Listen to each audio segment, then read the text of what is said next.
on, guys? People call me JonGasm, and I'm coming at you today with Murfbot. What's up, guys? Patrick Murphy here, Murfbotworkouts.com. Today we are celebrating Leg Day. So I know none of you guys like leg day. Well, some of you guys might like leg day, and we look pretty excited. But let me assure you, we do not like leg day. We strongly dislike Leg Day. Actually, by far the worst day.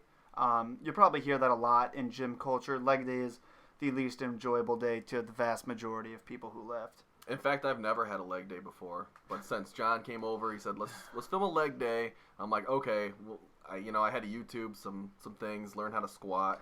I'm just kidding, guys. I do leg day once a month. Just kidding again. Yeah, I actually, as you guys can see, I'm doing a little bit lighter weight, just by a couple of pounds than our friend JR here and Patrick. I only started doing leg day, started squatting in January. I was recovering from a back injury up until that point. Started off doing leg day, like squats and front squats with a little bit lighter weight, and then here you see me doing a max of about 185 while Patrick is doing a little bit heavier than that. A little bit heavier. I've worked my way up in the squat realm. However, if you notice that JonGasm does go pretty deep on his squats. He's actually going deeper than both Jeff and I, but that has a lot to do with body mechanics. Yeah, absolutely. John's a pretty limber dude, and I currently am not. I put on about 30 pounds in the past couple months because I'm bulking, so I get kind of fat. So, that's really as low as I can go. I go about hips parallel to my knees, and I am also old, so that helps save my knees, too, in the long run. And that really is about as far as you need to go. I go a little bit lower because it's a little more comfortable for me, but in the upcoming leg days, I am going to be working on staying a little bit more parallel because although it still helps, it's really ultimately not necessary to make, any gains. Right.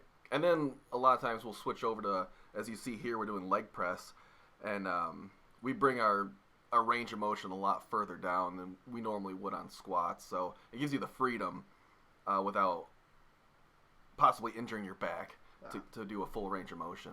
This is a 45-degree leg press. You'll obviously probably in every gym find a leg press that doesn't rely on free weights and is more of a machine than this mechanism is. This is looks a little bit more makeshift, but this gives you a really, really great pump. If your gym has one of these, don't be afraid to set it up and try it because this is a lot more comfortable than any other leg machine that you're going to find, in my opinion.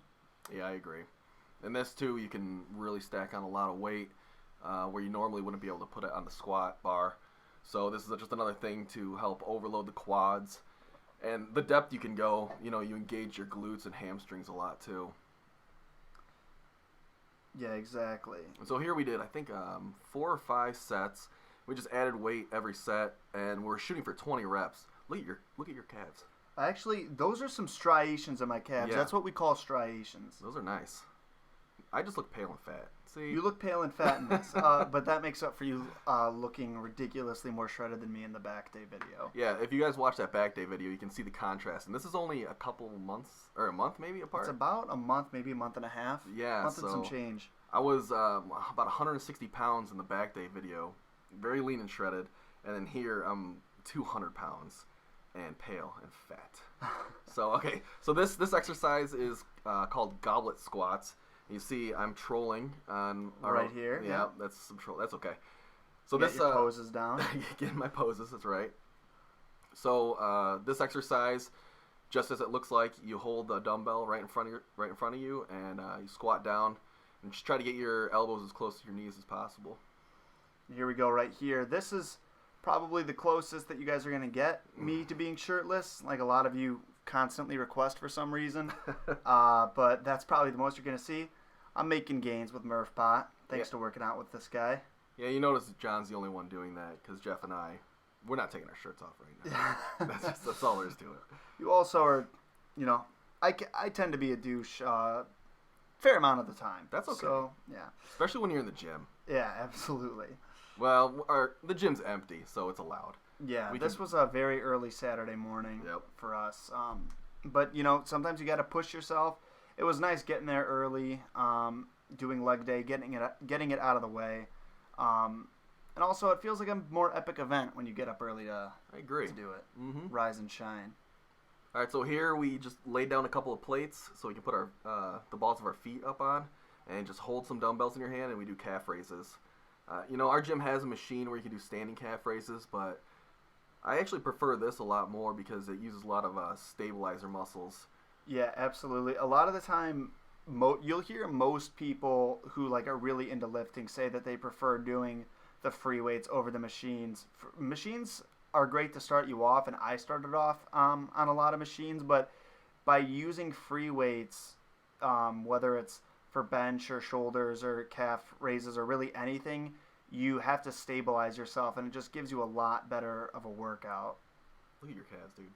I'm getting there. I'm making some calf gains. I'm talking about John's calves. 24/7. A little bit less chicken legs this summer than last summer. Yeah, looking good. I remember last summer getting some comments saying, "Do you even do leg day?" And the answer was yes, but you couldn't tell. Well, here's the answer right here.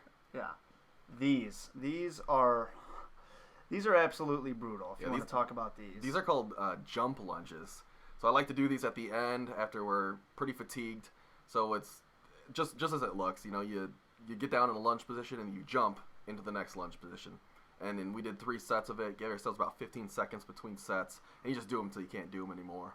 Yeah, and that's exactly what we did. As you'll see, there's a couple of instances where we're absolutely exhausted, falling all over the place, and it's a absolutely fantastic exercise, a great one. It's just your body weight. It's great to do a burnout set on. All right, guys, like we said, this was the last exercise that we did today. So I hope you enjoyed the video. If you did, please hit that like button, and please subscribe. There's more content coming your way, and we'll see you in that next video.